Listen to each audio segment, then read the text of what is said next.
Señor esté con ustedes. Evangelio de nuestro Señor Jesucristo según San Mateo. Dijo Jesús a sus apóstoles: el que ama a su padre o a su madre más que a mí, no es digno de mí. Y el que ama a su hijo o a su hija más que a mí, no es digno de mí. El que no toma su cruz y me sigue, no es digno de mí. El que encuentra su vida, la perderá, y el que pierda su vida por mí, la encontrará. El que los recibe a ustedes, me recibe a mí, y el que me recibe, recibe a aquel que me envió. El que recibe a un profeta por ser profeta, tendrá la recompensa de un profeta. Y el que recibe a un justo por ser justo, tendrá la recompensa de un justo. Les aseguro que cualquiera que dé a beber, aunque solo sea un vaso de agua fresca, a uno de estos pequeños por ser mi discípulo, no quedará sin recompensa. Palabra del Señor. Gloria a ti, Señor Jesús.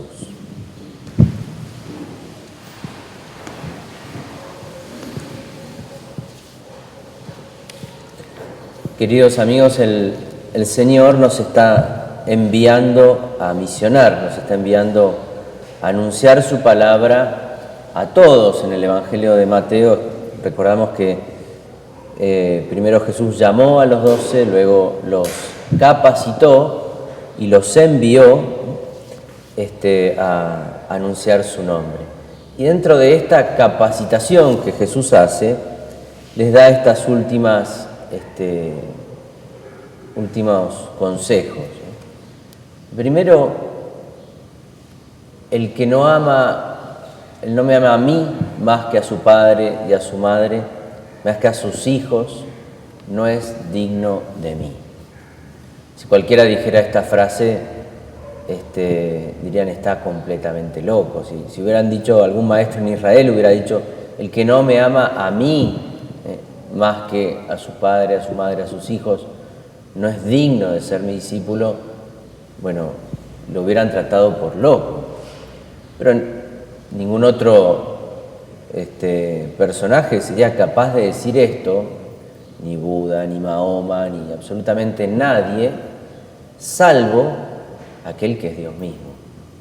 Solo Dios puede decirnos esto, solo Dios puede decirnos que el primer mandamiento está por encima del cuarto, ¿no? Sin duda que el primer mandamiento está por encima del cuarto, que debemos amar a Dios por encima de nuestros padres, pero solo Dios puede decir, deben amarme a mí por encima de eso. Amar a los padres significa glorificarlos, ¿no? Por supuesto que el amor de Dios no compite con ningún otro amor, sino que de por sí lo supera y lo transforma. Entonces, quien ama a Dios por encima de su padre, su madre y sus hijos, los está amando en realidad verdaderamente.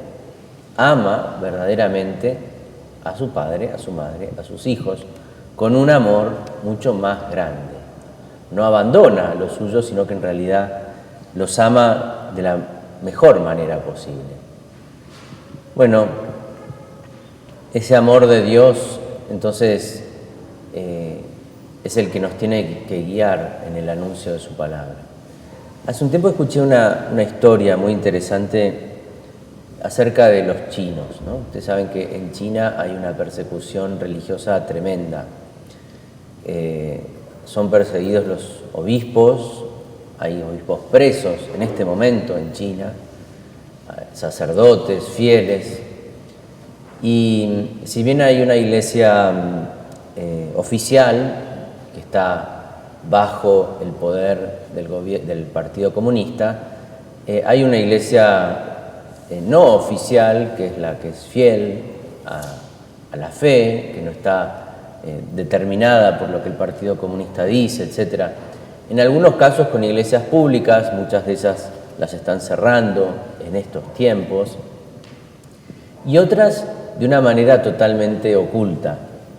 Bueno, resulta que había una comunidad, una pequeña comunidad que celebraba misa en la casa de una familia. Y entonces el sacerdote lo habían llevado allí, oculto.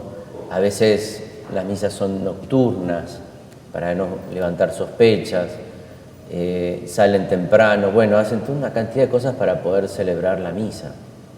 Resulta que la persona que recibió al sacerdote y algunos fieles también para celebrar la misa,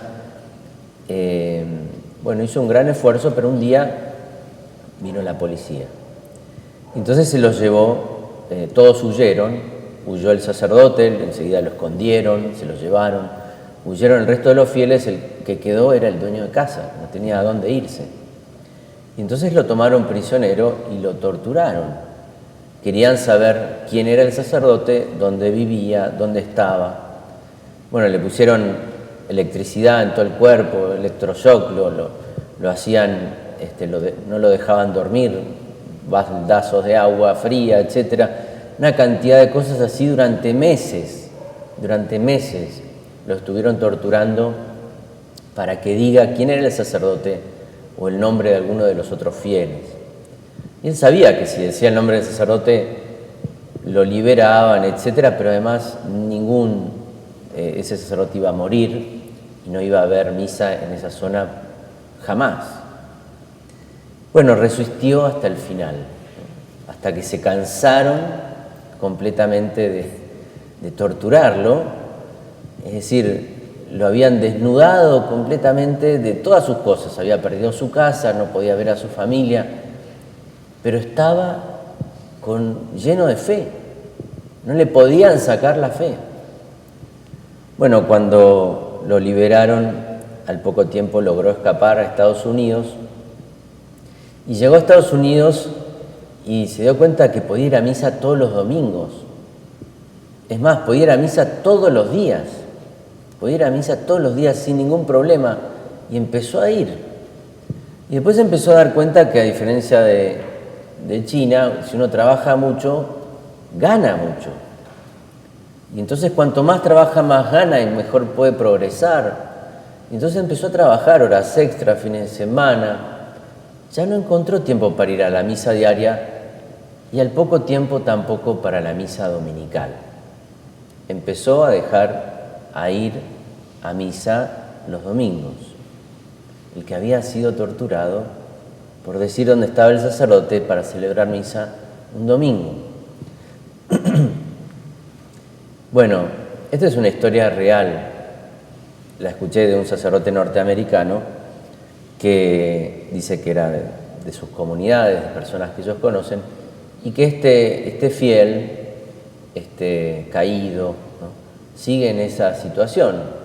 Aquel que no le pudieron sacar la fe ni con tortura, fácilmente cayó todo, ¿no? Cayó toda su fe, quedó totalmente desnudo de su fe frente al materialismo, a la comodidad, a la capacidad para generar más ingresos y mejorar su vida económica, ¿no? Perdió la fe. Hubo otros amores que ocuparon el lugar de Dios. Y eso es así, no es que compiten, no, nunca pueden competir con Dios, pero sí pueden ocupar el lugar de Dios. Hay otros amores que pueden ocupar el amor de Dios. Y siempre es así, es una ocupación, no es una competencia. Nadie puede competir con Dios. Simplemente ocupan su lugar, es decir, idolatría, es una idolatría, es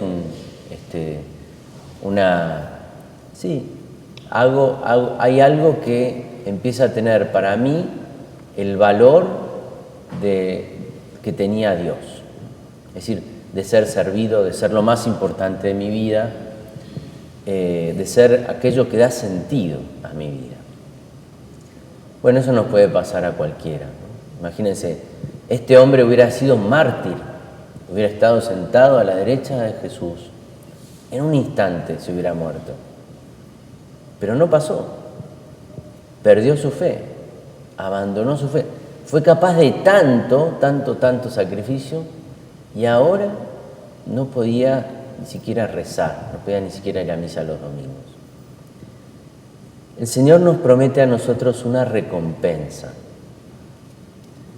Muchas veces, hoy Jesús habla de quienes ayudan al profeta, tienen la recompensa del profeta, ¿no?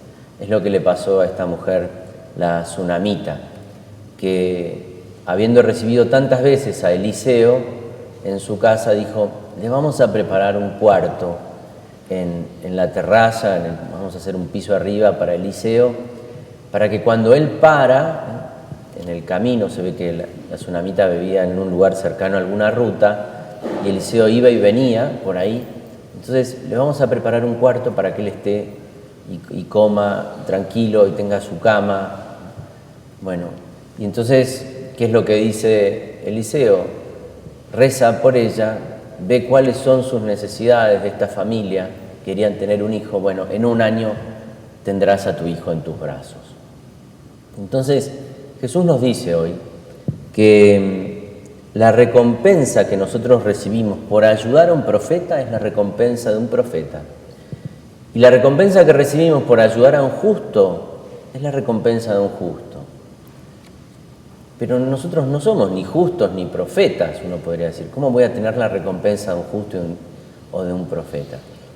Y Jesús dice más todavía, dice: bueno, aunque sea el que dé un vaso de agua, por el hecho de ser mi discípulo, no quedará sin recompensa. Jesús es generoso, eso lo sabemos, ¿no? Es muy generoso, es más generoso que nosotros, no le podemos ganar en generosidad. Pero además nos asocia a nosotros algo del cual no somos dignos. Recuerdo muchas veces, así en las misiones de verano, que llegábamos a un colegio, ¿no? Al colegio del pueblo, y allí nos instalábamos. Una de las aulas la convertíamos en capilla, y al principio llegaba la directora muy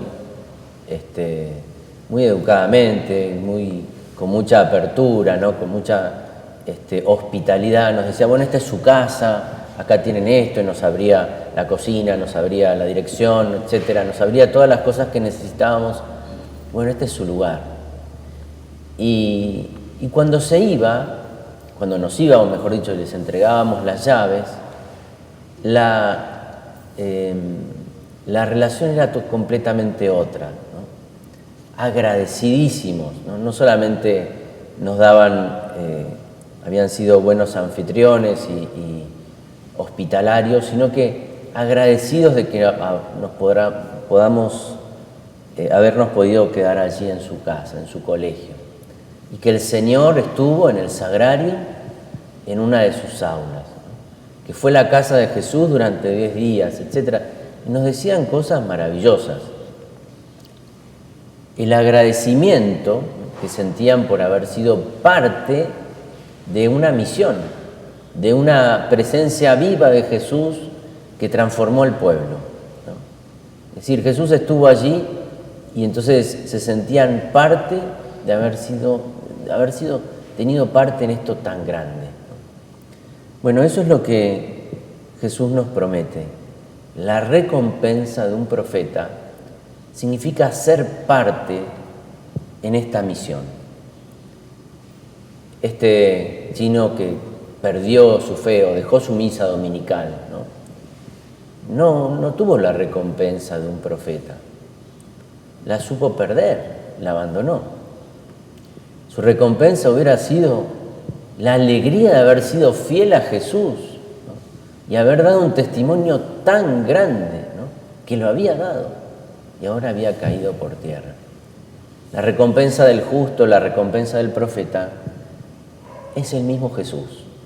Es Jesús mismo para nosotros. Y eso Jesús nos promete después cuando Pedro diga: Señor, lo hemos dejado todo, ¿a nosotros qué nos va a tocar? ¿No? Pedro preocupado por su ganancia, ¿no? Y hace bien. ¿Cuál es la ganancia que Dios nos da por todo esto? El 100 por 1. Multiplica por 100 lo que nosotros le damos. Es terriblemente injusto para Dios, ¿no? es decir, de una perspectiva muy humana. Pero es que es su generosidad. Nos quiere dar a nosotros mucho más de lo que nosotros le podemos dar, incluso en los términos de negociación, ¿no? Termina dándonos más. Y la verdadera recompensa para nosotros es haberlo servido a Él.